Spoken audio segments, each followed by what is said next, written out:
Elle fait preuve de tendresse et de douceur, même si on est méchant et vulgaire envers elle.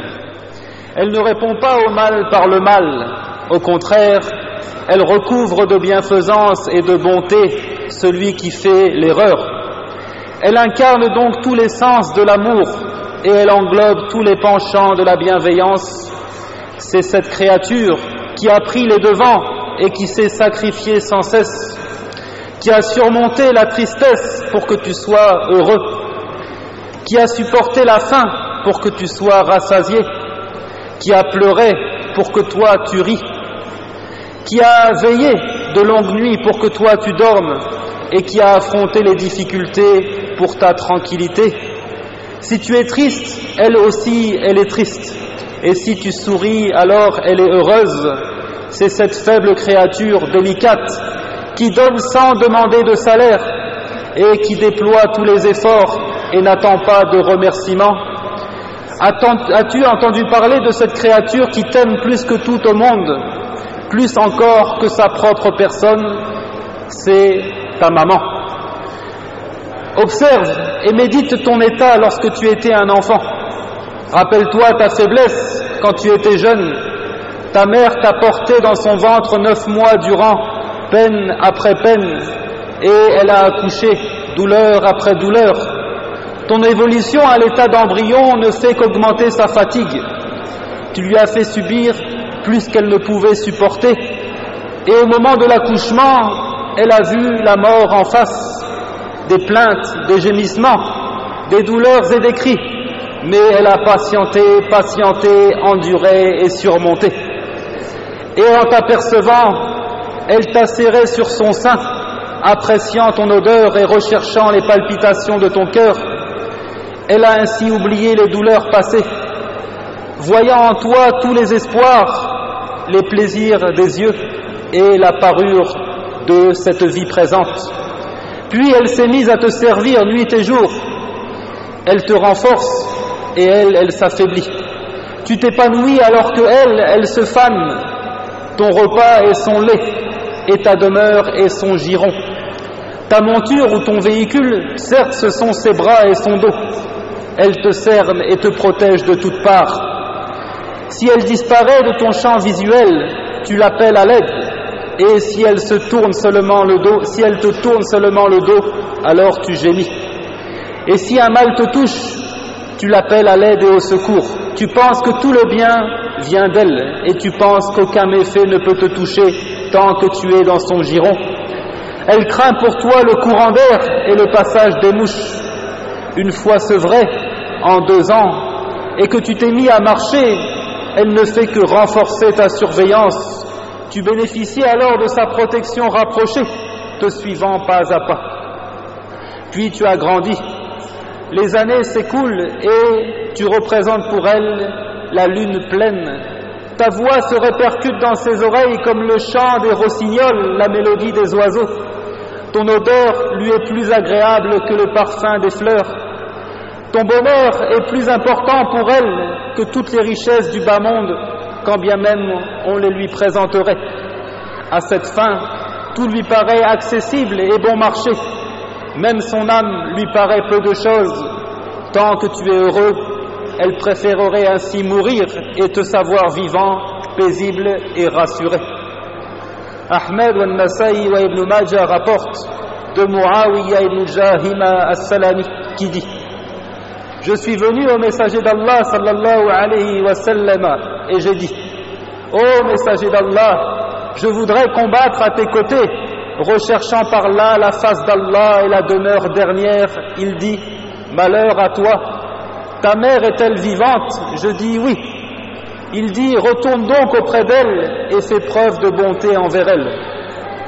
Ensuite je suis revenu à lui d'un autre côté et je dis: ô messager d'Allah, j'aimerais combattre en ta compagnie, recherchant par là la face d'Allah et la demeure dernière.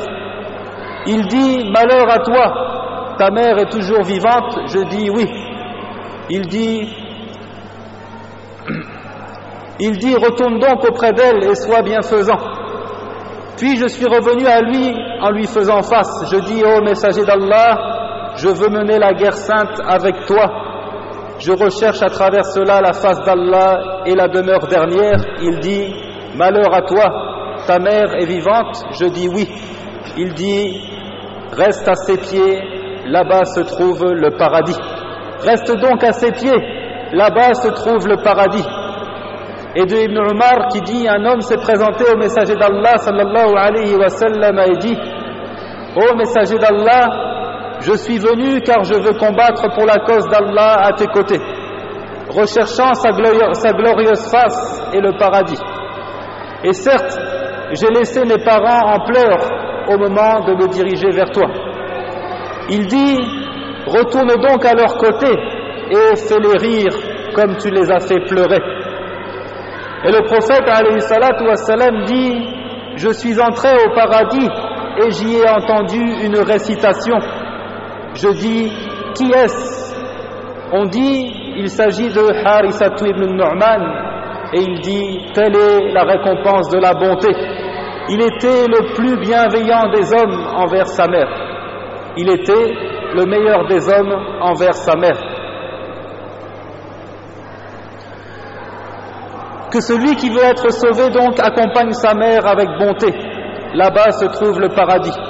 Ibn Umar dit à un homme, est-ce que tu crains d'entrer au feu et est-ce que tu aimes entrer au paradis? Il dit bien sûr que oui. Il dit, sois donc bon envers ta mère par Allah. Si tu lui parles avec douceur et que tu la nourris, tu entreras au paradis tant que tu évites les péchés capitaux. Voilà donc l'attitude des vertueux. Zaynul Abidin était très bon envers sa mère. Cependant, il ne mangeait pas avec elle dans une même assiette. Et on lui fit un jour cette remarque. Tu es le plus bon des hommes envers ta mère et nous ne te voyons pas manger avec elle dans un même plat. Il dit, je crains de saisir dans le plat ce que son œil avait contemplé et désiré, et je serai alors de ceux qui manquent de respect aux parents. Et avant nous, dit-il, sont passés des hommes qui ne logeaient pas leur mère au rez-de-chaussée, se réservant pour eux l'étage, c'est-à-dire par estime pour leurs parents. Et de Abdullah ibn Amrin que le prophète alayhi salatu wassalam disait, la satisfaction du Seigneur ne provient que de la satisfaction du Père. Et de même, la colère du Seigneur ne provient que de la colère du Père envers son Fils. Ô serviteurs d'Allah, combien d'heures passées au service des parents ont constitué une expiation de nos fautes, et combien de jeunes hommes et femmes ont embelli leur comportement envers leurs parents, obtenant par là même la satisfaction d'Allah et voyant les portes du ciel s'ouvrir et leurs invocations exaucées. Craignez Allah et soyez bienfaisants envers les parents, même s'ils ont atteint un âge avancé et que leur tête s'enflamme de cheveux blancs et que leurs os sont fatigués. Tu leur dois plus que tout. Tu ne pourras jamais les récompenser pour tout ce qu'ils ont fait pour toi. Faisons-nous donc cette promesse que tous ceux qui sortiront de cette mosquée aujourd'hui et qui ont des divergences avec leurs parents s'empressent de les résoudre, d'y mettre fin et de se montrer bienfaisants envers les parents, répondant ainsi à l'appel d'Allah qui dit « Nous avons commandé à l'homme la bienfaisance envers ses pères et mères. Sa mère l'a porté, subissant pour lui peine sur peine. Son sevrage a lieu à 2 ans. Sois reconnaissant envers moi ainsi qu'envers tes parents. Sois reconnaissant envers moi ainsi qu'envers tes parents, vers moi est la destination. Et si tous deux te forcent à m'associer ce dont tu n'as aucune connaissance, alors ne leur obéis pas, mais reste avec eux ici-bas de façon convenable. Et suis le sentier de celui qui se tourne vers moi ensuite est votre retour, et alors je vous informerai de ce que vous faisiez. Et cette bienfaisance envers les parents est valable même s'ils sont mécréants, associateurs. Qu'en est-il donc s'il s'agit de parents obéissant à Allah et à son messager? Chers frères, tenons cette promesse, que chacun de nous fasse des efforts de réconciliation avec ses parents s'il existe entre nous un divergent.